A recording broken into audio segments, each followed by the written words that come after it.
selimut. Dalam politik sampai tanggal 4 Agustus tolong dong dilengkapi 4 kursi.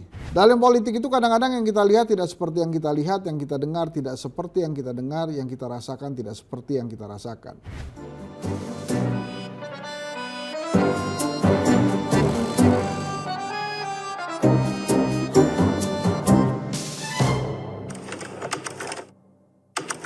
Jangan ya Dek ya. Kok itu lagi heboh masih sampai hari ini, jangan ya Dek ya itu. Nah ini terkait dengan topik Satgas Kritik hari ini. Jangan lupa setiap hari Senin sampai Jumat jam 19 atau jam 19.30. Ini gimana sih sebenarnya keputusannya nih, jam 19 atau 19.30 sebenarnya? Oke, itu pasti tergantung dari kekuatan sinyal internet ya. Kalau cepat naik ya cepat naik ya. Nah ini tadi nih ya saya bahas. Ini ada kaitannya dengan topik hari ini tentang musuh dalam selimut. Dalam politik mungkin nggak terjadi itu ya, mungkin aja. Gosip terjadi seperti itu, ada musuh dalam selimut ya mungkin aja terjadi. Contoh misalnya, ini contoh aja waktu di Pilpres ya. Pak Jokowi, Ganjar, tiba-tiba Prabowo. Itu kira-kira ada dialektika politik yang berubah nggak? Nah itu kan terlihat ya. Kemudian lagi, Anies Baswedan AHY, taunya Nasdem dan PKB deal. Caimin yang jadi wakilnya Anies Baswedan. Nah, itu gimana tuh? Dialektika politik gak yang terjadi di situ? Apakah ada musuh dalam selimut dalam penentuan pasangan Anies Caimin? Nah, kita nggak tahu juga. Nah, terus apa lagi? Sekarang misalnya yang terjadi adalah, Pak Prabowo mengendorse TKD, Ketua Tim Pemenangan Daerah Banten, Airin Rahmidiani waktu itu sebagai calon gubernur Banten. Jadi gubernur sudah cocok atau belum? Gitu kan Pak Prabowo kalau nggak salah ngomongnya. Wah, Airin semakin membuncah semangatnya. Maju dia sebagai gubernur Banten. Ternyata Gerindra dan kawan-kawan tidak mendukung Airin, mencalonkan sendiri jagoannya. Nah kemudian lagi yang paling dekat nih, Anies Baswedan kan dikasih deadline sama PKS ya. Sampai tanggal 4 Agustus tolong dong dilengkapi 4 kursi tambahan. Kan PKS sudah ngasih 18 kursi plus wakilnya. Anies tolong tambah dong 4 lagi supaya bisa jadi 22 kursi nih. Jadi kamu bisa mencalonkan diri sebagai calon gubernur Jakarta. Sampai hari ini, sampai deadline-nya lewat, belum tuh. Nah, itu Anies yang meninggalkan PKS atau PKS meninggalkan Anies. Itu juga pasti dalam misteri.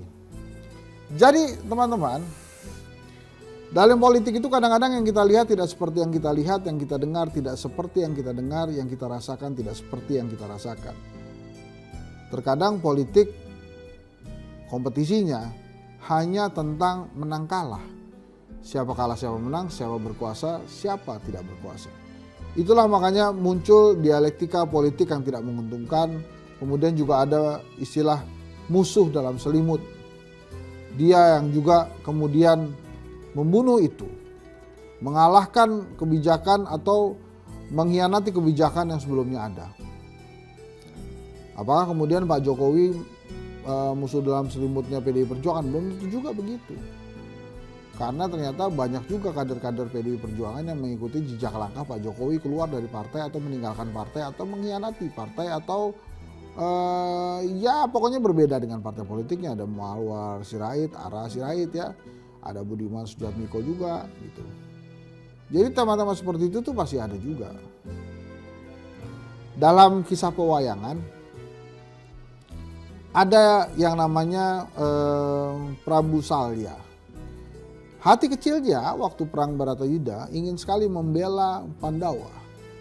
Tapi waktu itu Hastinapura melalui Duryodhana rajanya itu mencegat Prabu Salya untuk bergabung dengan Yudhistira. Dia bilang begini, mohon Rama Prabu pergi ke Hastinapura karena Ananda sedang sakit. Jadi anaknya Prabu Salya salah satunya ada yang menjadi istri dari salah satu petinggi Kurawa. Beloklah Prabu Salya itu ke sana.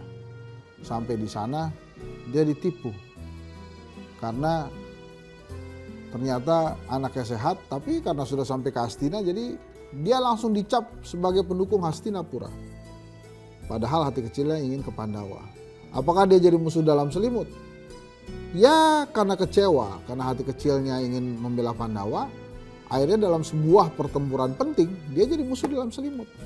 Waktu itu dia jadi kusir Adipati Karna yang harus menghadapi Arjuna yang dikusiri oleh Sri Kresna dari Dwiraka. Pada saat Adipati Karna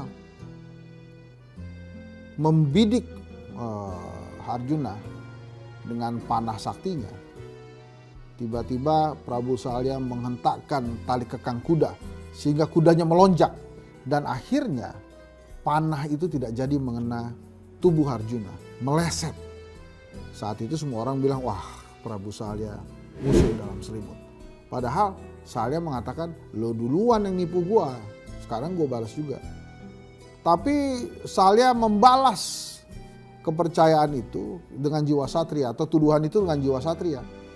Di ujung-ujung Mahabharata atau di ujung-ujung Bharatayuddha dia turun memimpin lapangan, memimpin peperangan hingga harus kehilangan nyawa karena dikalahkan oleh putra pertama Pandawa, Yudhistira.